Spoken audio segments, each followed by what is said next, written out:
It's July 28th, 2026. Welcome to the video, everybody. Hope you're doing great wherever you're tuning in from. So picture this. An F-15E Strike Eagle rolls in low off the Gulf Coast, weapons bay already cycling through the release checklist, and underneath its wing sits a bomb most people watching this have never even heard of. Not the 30,000-pound monster that everybody knows about. Something smaller, faster to build, faster to load, and right now it is doing something the giant bomb literally cannot do. It is chewing through Iran's coastal missile bunkers one hardened site at a time, and it's been doing it for months without most of the world paying attention.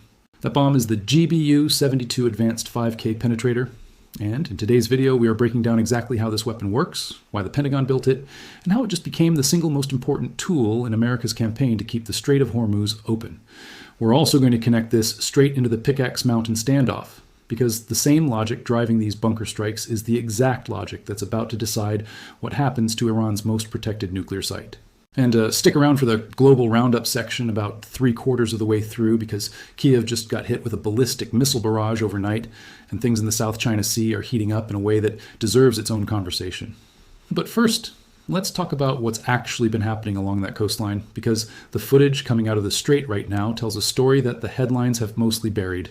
Before we get into the mechanics of this bomb, it's worth pausing on just how strange it is that most people have never heard of it, especially given how much work it's actually been doing in this war compared to its far more famous cousin.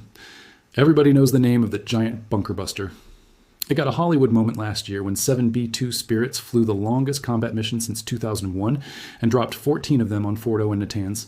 That's the headline weapon, the 30,000-pound massive ordnance penetrator, and it deserves the reputation it has.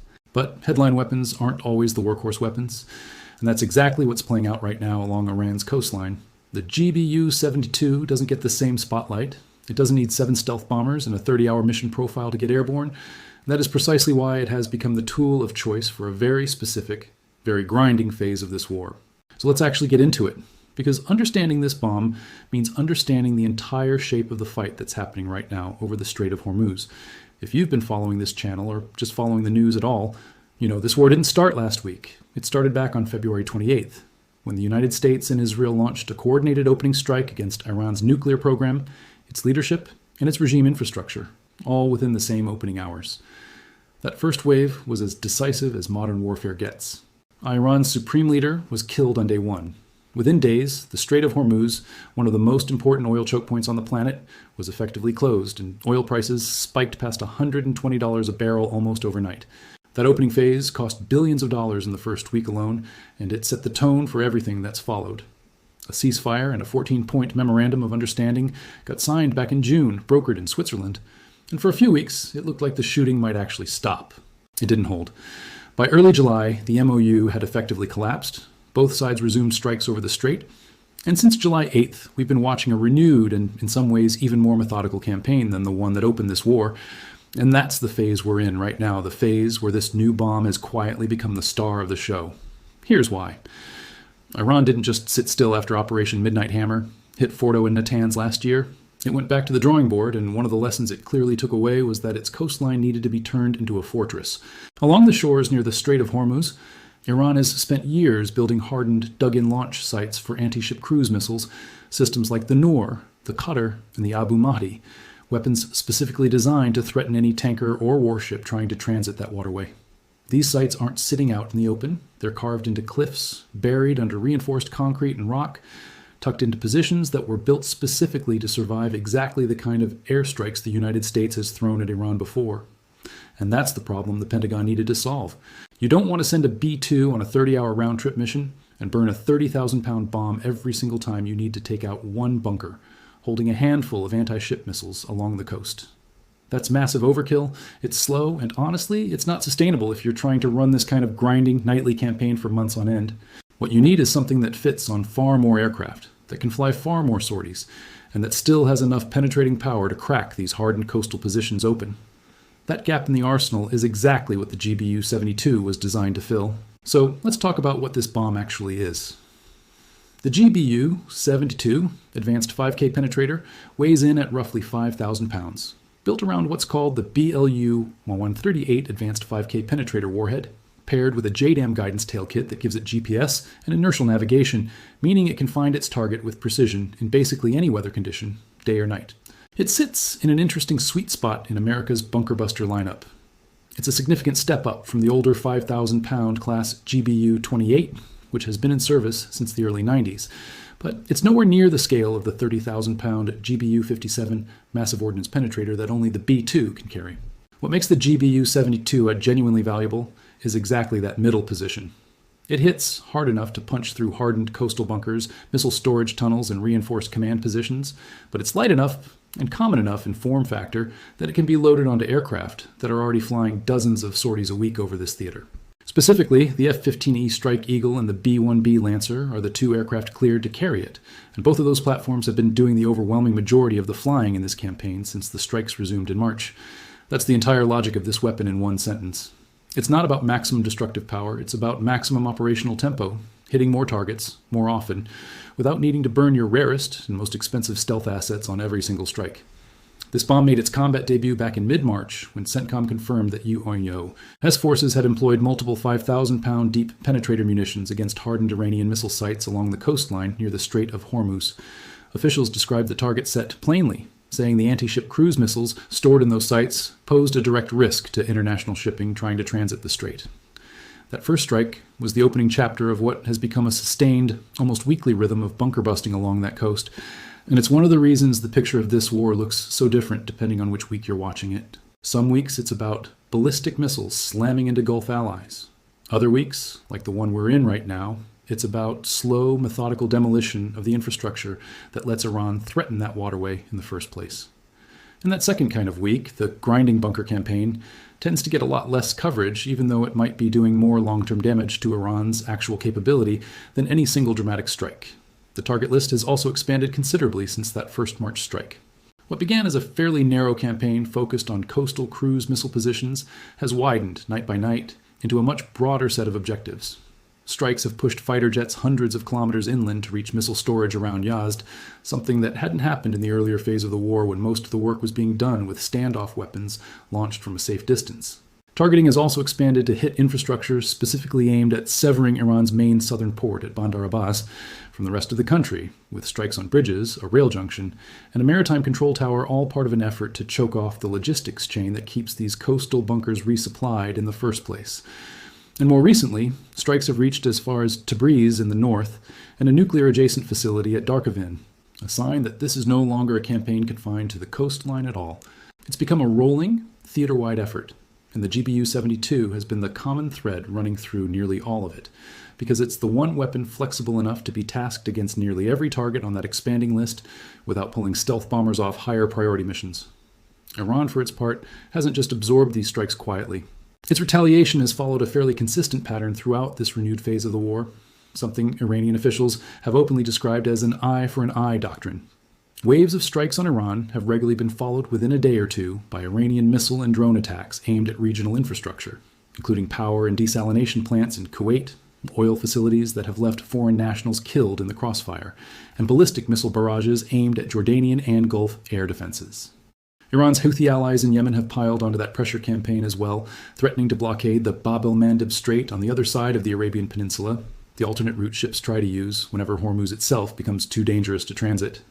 Washington has responded to that specific threat by putting Tehran on notice that it will be held directly accountable for any future Houthi attack on shipping, treating the proxy and the patron as one and the same when it comes to consequences. And, in a move clearly designed to needle the IRGC's own finances, the administration recently announced that roughly $2 billion in previously frozen Iranian funds would instead be redirected to compensate the commercial shipping companies whose vessels have been damaged or destroyed by IRGC attacks over the course of this war, a fairly direct way of making the regime pay, quite literally, for the damage its own proxy forces have caused.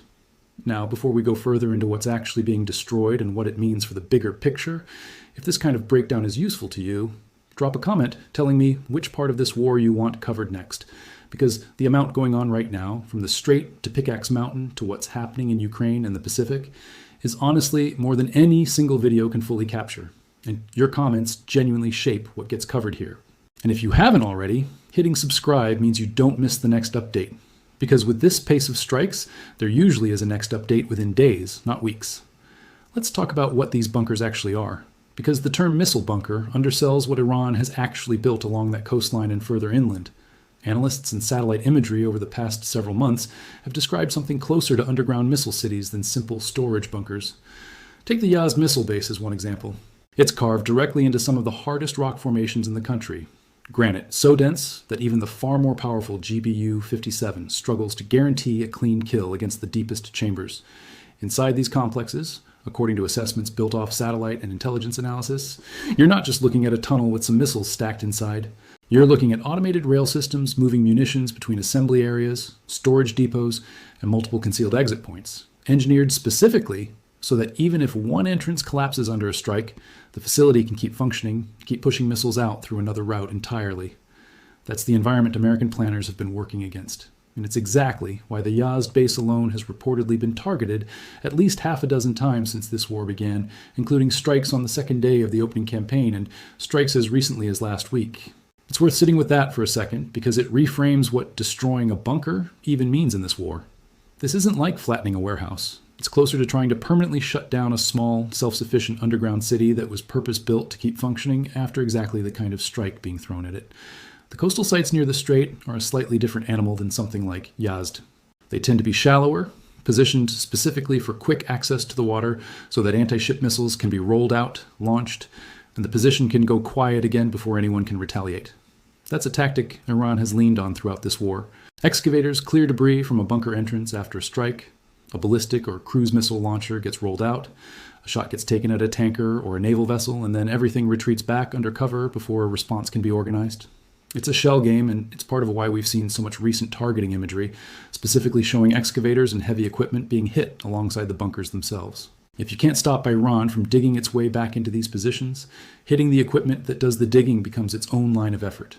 The results of this bunker campaign are visible in the numbers coming out of the strait right now, and they are genuinely significant. Shipping traffic through Hormuz has reportedly fallen by around 50% compared to the previous week, with vessel transits holding at a bare trickle of what normally moves through that corridor. CENTCOM has claimed the destruction of more than 100 Iranian naval vessels since this phase of the campaign accelerated, alongside the coastal missile and drone infrastructure that's been the primary target of the GBU-72 strikes. For a country that has spent decades treating control of that strait as one of its few genuine points of leverage over the entire global economy, watching that leverage get systematically dismantled, site by site, is a very different kind of pressure than a single dramatic missile exchange. It's slower, it's less cinematic, but arguably it's more strategically damaging because every bunker that comes down is a bunker Iran cannot use again without months of reconstruction, if it can rebuild at all under continued observation. The ripple effects go well beyond the strait itself. With something like 15 million barrels a day of crude and several million more barrels of refined fuel effectively stranded in the Persian Gulf during the worst stretches of this closure, oil markets have been swinging wildly since February, spiking above $120 a barrel in the opening days of the war before easing back down whenever ceasefire talk gained traction, only to climb right back up every time the shooting resumed. That volatility is exactly why the administration has been leaning so hard into alternatives that route oil around the strait entirely, including a proposed multi-billion-dollar pipeline project through Iraq that would let crude bypass Hormuz altogether. It's a long-term hedge against exactly the kind of chokehold Iran has been trying to maintain, and it tells you that even inside the Pentagon and the White House, nobody's assuming this bunker campaign alone will fully and permanently reopen that waterway anytime soon. The GBU-72 strikes by operational breathing room.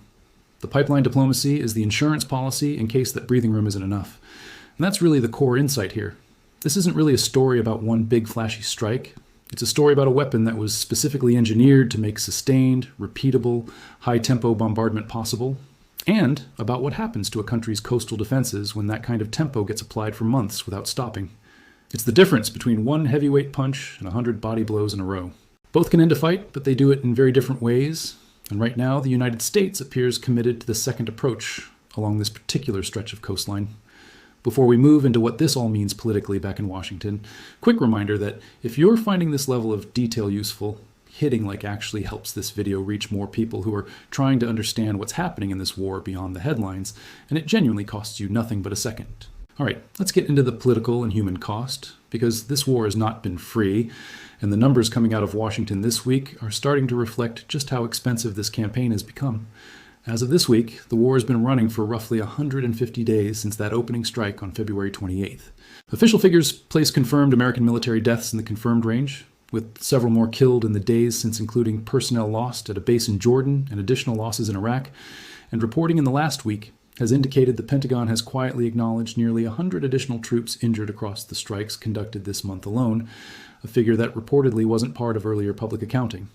On the Iranian side, health ministry figures and independent monitoring groups have tracked casualties climbing into the thousands since the war reignited in late June, alongside tens of thousands of reported injuries nationwide. Those are not abstract numbers. They represent the actual cost of a war that, 5 months in, still doesn't have a clear endpoint in sight. That cost is now showing up directly in Congress.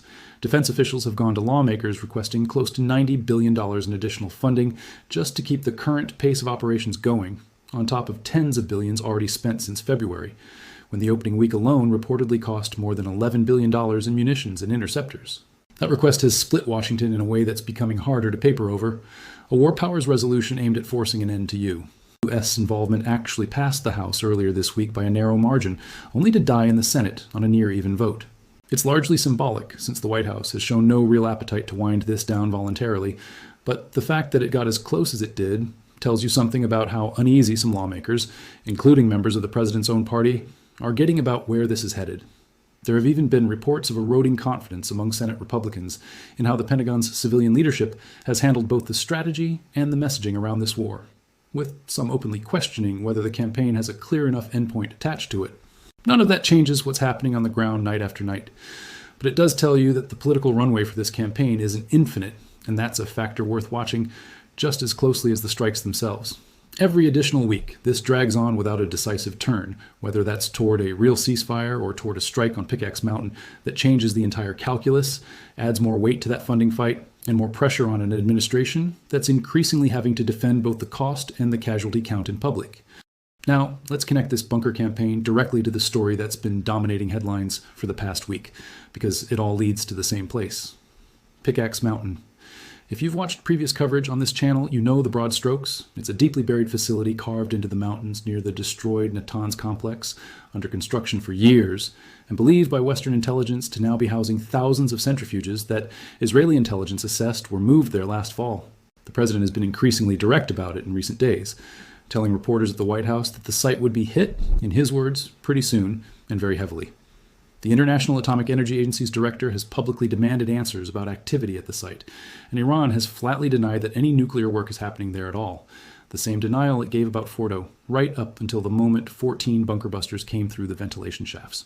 The Wall Street Journal's reporting on the centrifuge transfer hasn't been denied by the administration, and the president himself has said Iran may well have moved material there, adding that ultimately the enriched material itself is what's being tracked, not just the tunnels. Here's why the bunker buster campaign along the coast matters directly to that Pickaxe Mountain decision.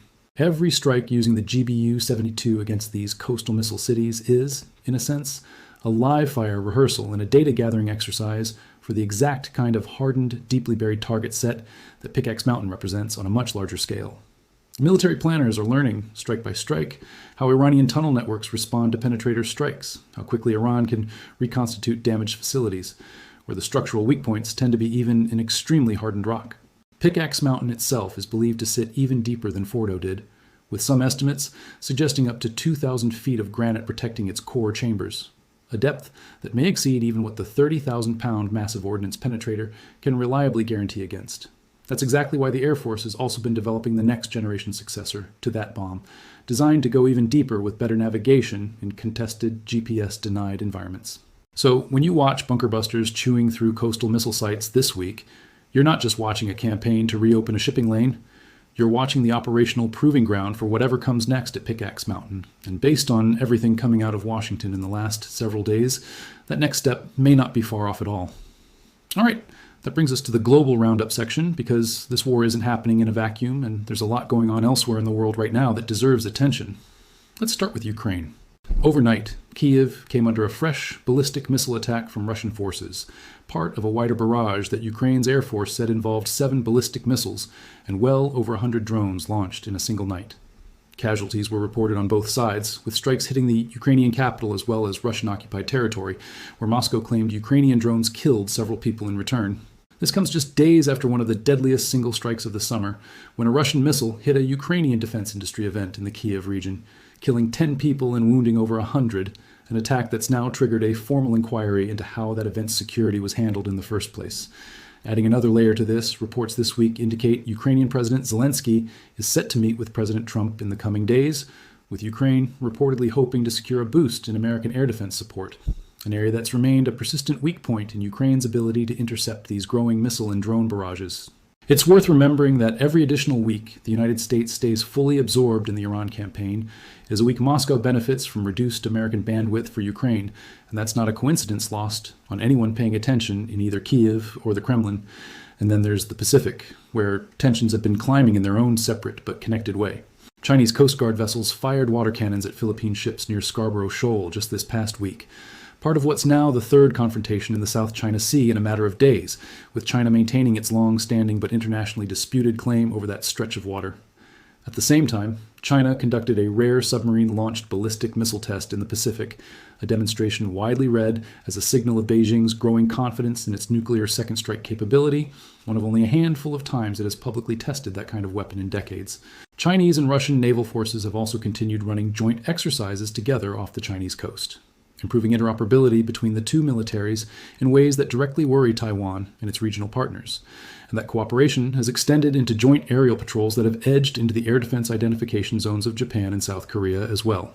Taiwan, for its part, has been running its own joint defense drills focused on rapid urban mobilization around Taipei, moving Marine units from the south of the island directly into the capital to practice exactly the kind of rapid response scenario it hopes never becomes necessary, but is no longer willing to treat as unlikely. None of this is happening because of the Iran war directly, but strategically, every one of America's rivals is watching exactly how long this Middle East campaign ties down U.S. attention, munitions, stockpiles, and political capital, and they are almost certainly factoring that into their own timelines.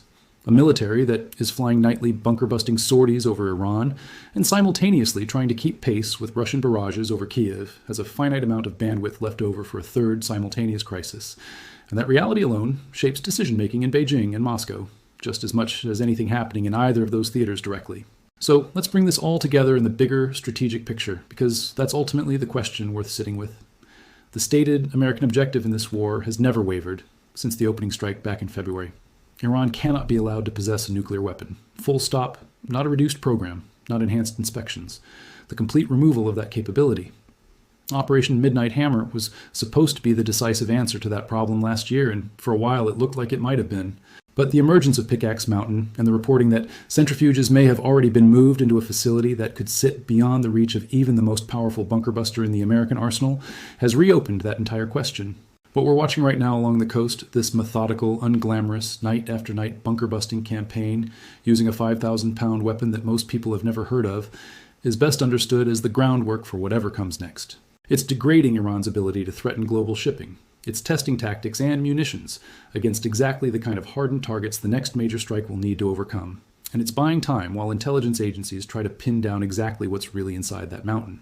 Whether that next step is another massive coordinated strike package or a slower squeeze focused on economic pressure and choking off every dollar the regime can access, seems to be the actual live debate happening inside the administration right now, based on everything coming out of Washington this week. There's also a quieter lesson in all of this about how modern wars actually get won or lost, and it has almost nothing to do with which weapon has the biggest headline number attached to it. The 30,000-pound bomb will always get the attention, the documentary specials, the dramatic footage of a stealth bomber flying a 30-hour combat mission. But wars this long, wars that stretch past 150 days with no clean off-ramp in sight, tend to get decided by whichever side can sustain the grinding, repetitive, unglamorous work for longer. That's what the GBU-72 actually represents strategically. It's not the knockout punch. It's the capability that lets you keep throwing punches every single night for 5 straight months without running out of stealth bombers, without exhausting your rarest assets, and without giving Iran a single quiet week to rebuild, rearm, or catch its breath. If Pickaxe Mountain does end up getting hit in the coming weeks, and every signal out of the White House right now suggests it's a matter of when rather than if, it won't be a strike that happens in isolation. It will be the culmination of months of exactly this kind of coastal bunker campaign, feeding intelligence, tactics, and operational rhythm into whatever comes next. What do you think happens next? Do you think the campaign along the coast keeps grinding forward the way it has been, slowly dismantling Iran's ability to threaten the Strait one bunker at a time? Or do you think we're closer than it looks to a much bigger, single decisive strike on Pickaxe Mountain itself? And with the political pressure building in Congress over cost and casualties, do you think that pressure actually changes the timeline? Or does it get overridden the same way similar votes have been overridden so far? Let me know what you think in the comments below. I read through them and they genuinely shape where this coverage goes next. If this breakdown helped you understand what's actually happening beneath the headlines, share it with someone who's been trying to make sense of this war. Subscribe so you catch the next update the moment there's real news to break down. And thanks so much for watching, everybody. We'll see you in the next one.